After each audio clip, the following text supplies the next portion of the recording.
The FIA is clamping down on drivers' abilities to make political and social protests in Formula 1, while Zak Brown is cooing about Oscar Piastri's potential at McLaren, and Jost Capito reveals why he walked out on Williams this month. I'm Ollie Wilson, and this is the news recap in Formula 1 with GPFans.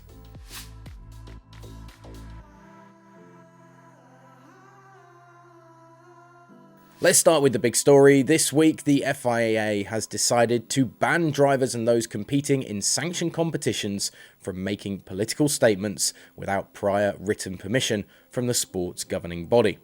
News of this dropped on Tuesday with a rather depressing clang as the FIA seemingly looked to make it harder for drivers and those in the sport to use their platform to promote social causes.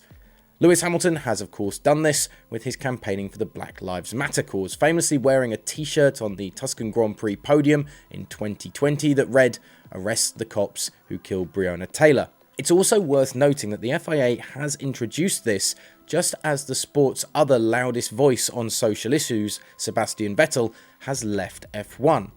Now, Vettel often discussed LGBTQ+ rights, climate change, and a number of other social causes during his race weekends, and you have to feel he would be the most likely driver to have continued to champion these causes with or without permission from the FIA. With such a central figure now leaving F1, it's interesting that the FIA has chosen this time to remove more of the regulation slack that the drivers had around using their platform. The ban means drivers will be required to obtain FIA clearance for anything that could be viewed as a political statement. This potentially includes helmet changes for certain causes, and even the wearing of shoelaces in rainbow colours, viewed often as a common sign of support for the LGBTQ+ community. Now, some may actually welcome this news, with many looking to sport as an escape from social movements and political point scoring, while others will see this as a way for the FIA to make sure, for example, that host nations of races do not appear to be at odds with the values and beliefs of the drivers and those in F1. We shall see what sort of permission Hamilton and others get should they want to make any sort of political or social statement in the future. Let us know your thoughts in the comments section below.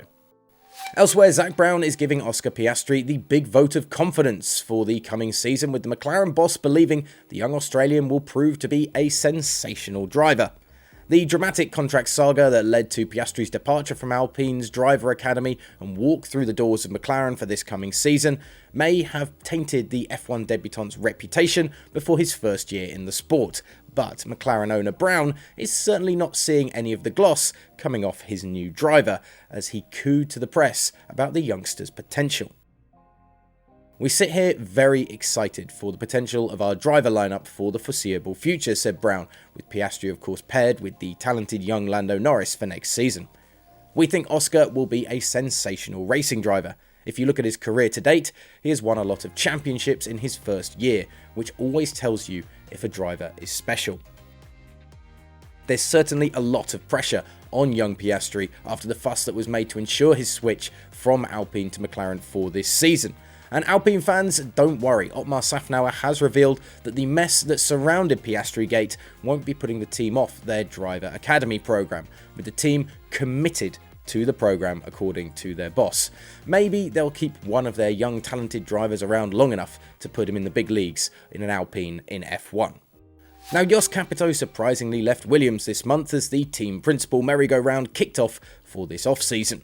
The former Williams boss has now tried to blame the team's shortcomings in F1's new aerodynamic era for the failure of his regime there and the reason for his departure that few expected to see, with Williams not expected to make any changes to their hierarchy going into this new season.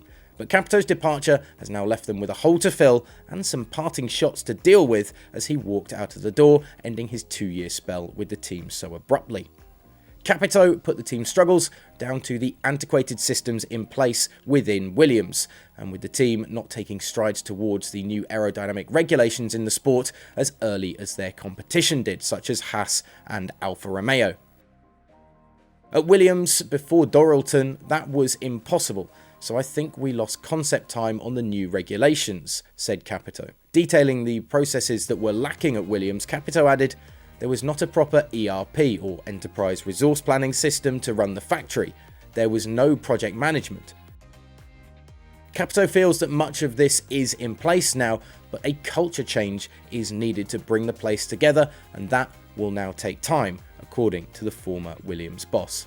More on that and everything else in Formula 1 on GPFans.com, GPFans Global as well for all of your social media news and views. And of course, let us know in the comments section below. Do you think it's right what the FIA has done about infringing on drivers' ability to make political and social statements? Love to see how this debate continues going into the new season.